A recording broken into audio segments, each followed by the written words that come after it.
მოდით გავაგრძოთ საუბარი ძალიან ძველ, ძალიან ქართულ ისტორიაზე, რომელიც ჩვენს მიწაზე არსებობის 8000 წელზე მეც ითვლის. ეს არის ქართული ხორბალი, მცენარე, რომელმაც შექმნა ჩვენი კულტურა, ჩვენი სოფლის ცხოვრება, ჩვენი ტრადიციები და ჩვენი ყოველდღიურობა. საქართველო მოიხსენიება როგორც ერთ-ერთი უძველესი მარცვლეულის კერა და ჩვენი ქვეყანა შედის იმ ადგილებს შორის, სადაც ხორბალი პირველად კულტივირდა. ამიტომაც მიიჩნევა ქართული ხორბლის ჯიშები მსოფლიოში უნიკალურად. დღეს ცნობილია მინიმუმ 14 ადგილობრივი ქართული ჯიში, მათ შორის მახა, ზანდური, დიკა, ჩელტა, დოლი, კოლხური, შავფხა და სხვა. თითოეულ საკუთარი მარცვლის ფორმა, არომატი აქვს, ისე როგორც ადამიანს ხასიათიო.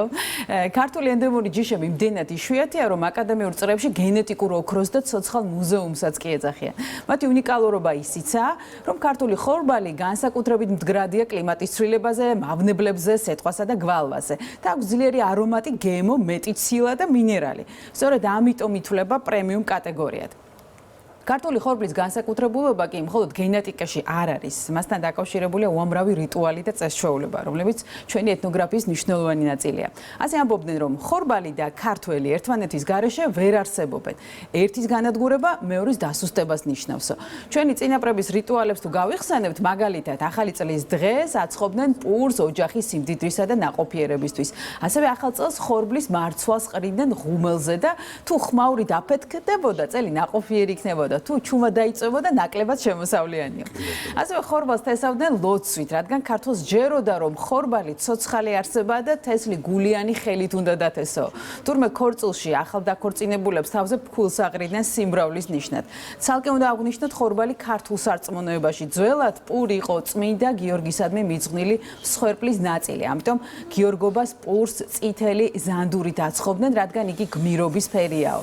ქორწილში ნათლობაში ახალ წელს თუ სალოცავებში წასაღებად სხვადასხვა პურის სახეობა აწყვებოდა, მაგრამ გავიდა დრო და ინდუსტრიულმა ხორბალმა ადგილობრივი ჯიშები თითქმის ჩაანაცვლა. დღეს ქართული ხორბლის უმეტესობა იშვიათად მოსაპოვებელია.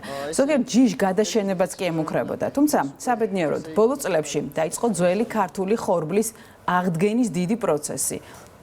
დღეს უკვე შეგვიძლია ვიხილოთ გადარჩენილი ზანდური, დიკა, მახვილი, სოფლებში ისევ წვება ის პური, რომლებიც საუკუნეების განმავლობაში ჩვენი იდენტობის ნაწილი იყო. ეს მხოლოდ სოფლის მეურნეობა არ არის დამეთანხმებით, ეს ჩვენი გენეტიკური კოდის აღდგენაა და როდესაც საუბრობთ ქართულ ხორბალზე, საუბრობთ ჩვენს მიწაზე, ისტორიაზე, მემკვიდრეობაზე, ჩვენს გემოზე, რომელიც დედამიწის სხვა კუთხეში არსად არსებობს. ამიტომ მნიშვნელოვანია იუნესკოს მფარველობა და აღიარება, რადგან იმედია ამით ხელი შეეწყობა ქართული ხორბლის ჯიშების პოპულარიზაციასა და განვითარებას.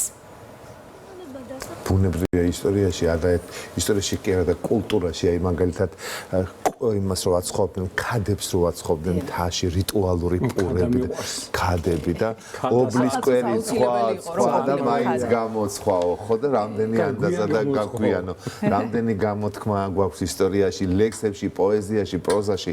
ამიტომ ეს ძალიან კარგი მნიშვნელობისაა, როდესაც შენ აი ამ დასახელებულ ზანდურს იგივე გაიცნობს მთელი მსოფლიო და ეს მეხსიერება ამისთვის არის განაახლა რამე ისეთი ვინმე არ დაგვითესავს დაუშვათ საქართველოში ყანაში ამ იმას რა ქვია სხვა უცხოელი ჩვენ უნდა დავთესოთ ჩვენ უნდა მოვიყვანოთ და ჩვენვე უნდა გავუწიოთ პოპულარიზაცია და მადლობა იმ ადამიანებს ვინც მართლა ბევრი იშრომეს იმიტომ რომ აქ ისტორიკოსები ეთნოგრაფები და ძალიან ბევრი პროფესიონალი წარმომადგენლები იყვნენ ჩართულები ფერმერები იყვნენ ჩართულები და ხო პირველი მოსავალს რო აიღებდნენ ხინი და кейფი და ერთი ამბავი იყო და პირველი პური აუცილებლად ინახებოდა კურთხებდნენ ჯვარს ამოტვიფრავდნენ ბეგელი კარგია, კაი პური, კარგი ღვინო. კარგი პური, კარგი ღვინო.